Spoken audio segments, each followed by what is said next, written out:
आज तो धन्यवाद प्रस्ताव हो गया, संसद समाप्त हो गई।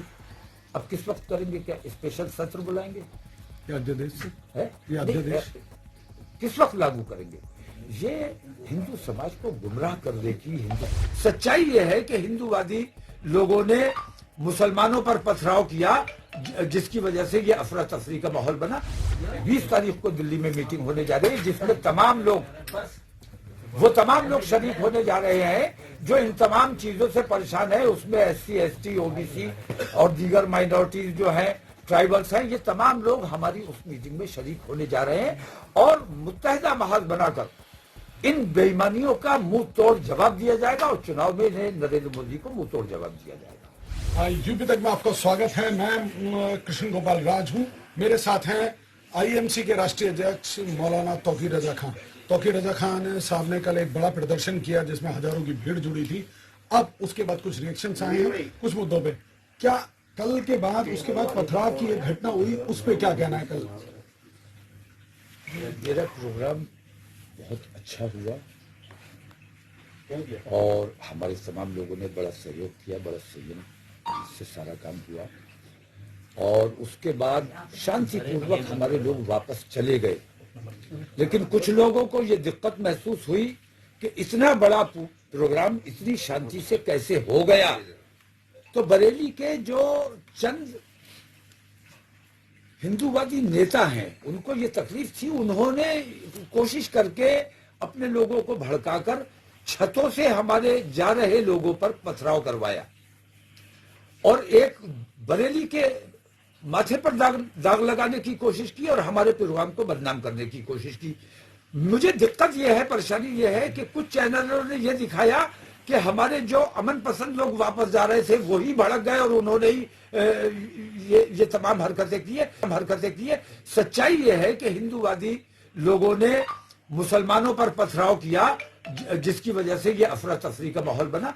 वरना मुसलमान अमन पसंद है, अमन से अपना काम करता है। दूसरी बात, अब ये पुलिस और प्रशासन की जिम्मेदारी भी बनती है और उन्हें अपनी ईमानदारी साबित करने का मौका भी है। वो इसकी जांच कायदे से करे, तहकीक करे कि असल में वाकया क्या हुआ था और जिन्होंने ये काम किया है उन लोगों पर अगर कार्रवाई की जाएगी तो ये समझा जाएगा कि पुलिस पक्षपात नहीं कर रही। मौलाना साहब, आज एक और गृह मंत्री अमित शाह जी का बयान आया है कि CAA लागू करेंगे, उस पर क्या कहना है? CAA लागू करना अलग बात है। अब किस वक्त करेंगे लागू? अब किस वक्त लागू करेंगे? आज तो धन्यवाद प्रस्ताव हो गया, संसद समाप्त हो गई। अब किस वक्त करेंगे? क्या स्पेशल सत्र बुलाएंगे? अध्यादेश किस वक्त लागू करेंगे? ये हिंदू समाज को गुमराह करने की, हिंदुस्तानियों को गुमराह करने की कोशिश है और ये सारी कोशिश सिर्फ 2024 जीतने के लिए है।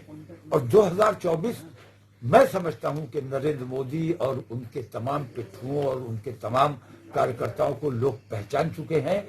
लोग ये जान चुके हैं कि ये बेरोजगारी पर बात ना हो, भुखमरी पर बात ना हो, तकलीफों पर बात ना हो, महंगाई पर बात ना हो, इन तमाम चीजों से नजर हटाने के लिए, तवज्जो हटाने के लिए ये हिंदू मुसलमान में उलझाए रखना चाहते हैं।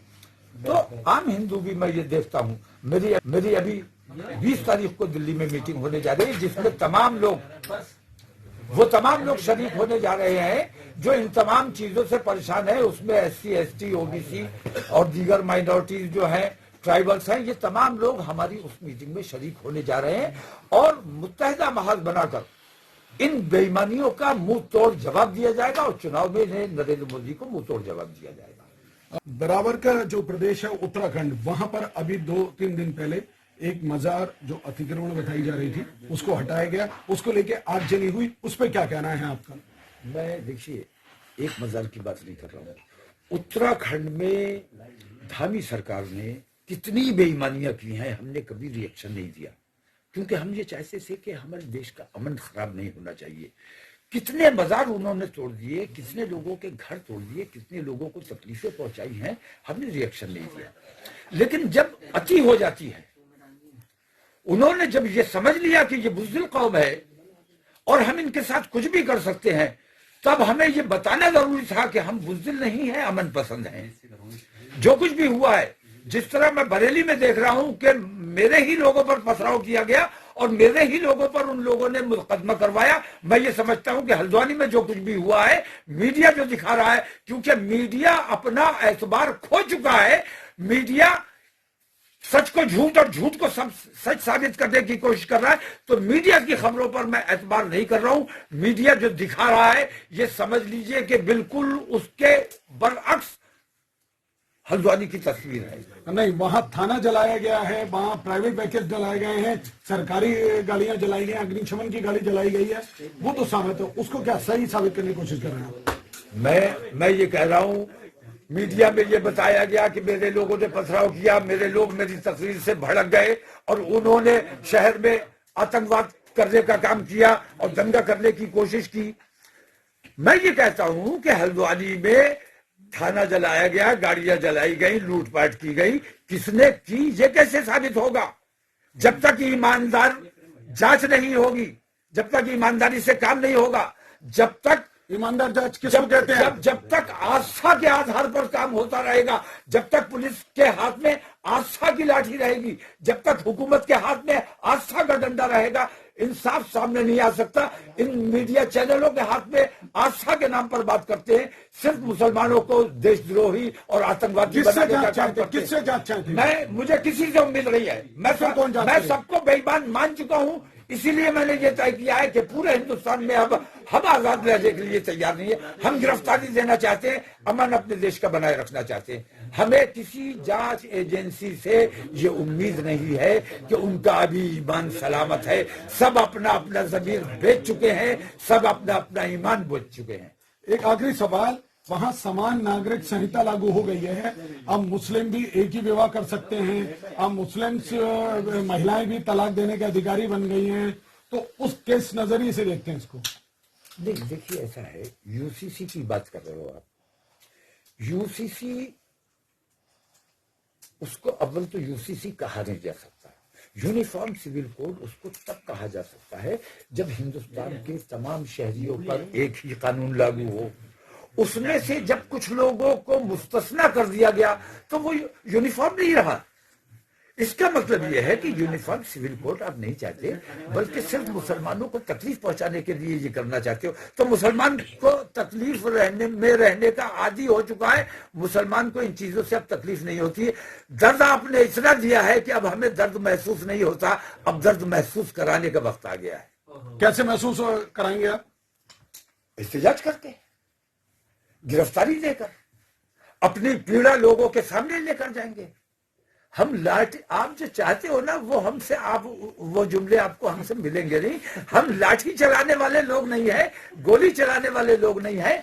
हम अमन का झंडा लेकर चलने वाले लोग हैं। हम अपने देश के लिए काम करने वाले लोग हैं और देश में ईमानदारी कायम करने के लिए और बेईमानियों को खत्म करने के लिए अब वाहिद रास्ता लोगों के पास बचा है। सिर्फ मुसलमान के लिए नहीं, बल्कि हिंदू समाज को भी, जो इन तमाम बेईमानियों से को नापसंद करते हैं, उनकी भी ये जिम्मेदारी है कि इन बेईमानियों के खिलाफ हमारी इस जेल भरो आंदोलन में उन्हें शरीक होना चाहिए।